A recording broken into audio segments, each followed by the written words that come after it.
Hi, everyone. I'm Amber Kaiser, and I'm super excited to share the Quartz Creek Ranch series with you. These books, written by me and Kiersey Burkhart and published by Darby Creek, are all set on a horse ranch in Colorado where troubled kids go for a summer full of adventure. Today, I'm going to read to you from the beginning of One Brave Summer. Paley Dixon had almost earned enough gold to buy a dragon's egg. All she had to do was accomplish 3 more tasks for the elder mage, and she would be on her way to Glendale Cave. The light from the screen illuminated her face as she spun the wheel of the mouse and directed the blue elf toward the Misery Marshes. Paley had stayed up all night to get this far. Outside, the sun began to climb in the sky. In-game, it was dusk, and the blue elf was on the move. Reeds rustled against her leather pants.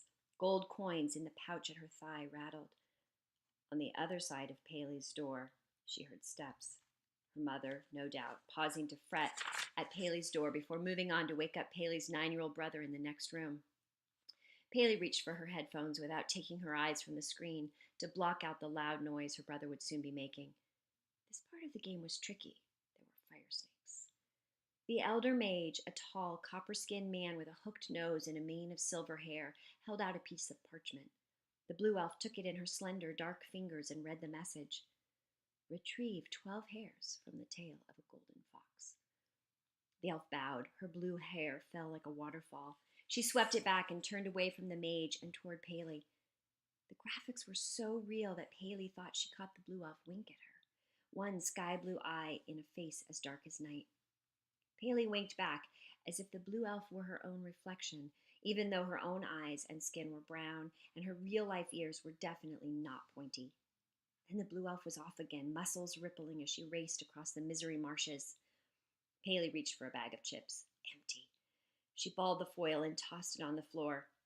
There was no time to stop for food. The faster she got those fox hairs, the closer she'd be to her dragon. Light flooded her room as her dad flipped on the switch and pulled the cord on the mini blind. It's time to go. Paley squinted against the brightness as she scrabbled at the keyboard. Can't. Got to finish. I'm so close. Paley, he said, shut down the game. Just a second, she screeched, sounding way too goblin even to herself. Her dad picked up the potato chip wrapper. It crinkled as he threw it in the trash. The car is loaded. I have to finish this quest. We have to drop off your brother at his friend's house and hit the road. He leaned over and turned off the computer. Paley roared, more cave troll rumble than goblin shriek this time. You can't do that. I can, and I did. It's time to go, he repeated, plucking the headphones off her head. She slammed the mouse on the desk and refused to look at him. He watched her without speaking for a long time. She glowered back.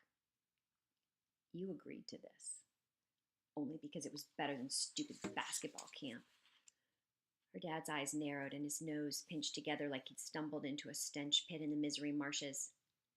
We've been through this, Paley. You can't stay in this dark room playing video games forever. You've got to make an effort. She spun her desk chair around so she wouldn't have to look at him. Moving from Los Angeles to Denver right before starting middle school had been awful. Her parents thought she hadn't tried to make friends, but she had, at least at first. But all the kids already knew one another from 5th grade and were into stuff like skiing and cyclocross.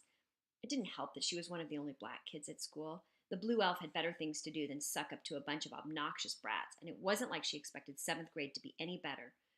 Right now, all Paley wanted was the summer, the whole summer, to lose herself in the world of Dragonfire, the place where she could accomplish anything.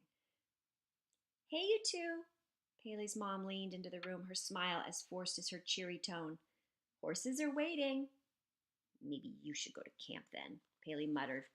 Her parents exchanged a worried glance. Paley wished she was a snot-dripping cave troll so she could throw them out of the way and get back to finding those fox hairs. As far as Paley could tell, the only good thing about getting banished to a horse ranch in the middle of nowhere for 6 weeks was that she wouldn't have to listen to her parents lecture her about reaching out and finding new interests. The blue elf wouldn't let anyone push her around like this. But Paley Dixon wasn't the blue elf, and her parents were pulling the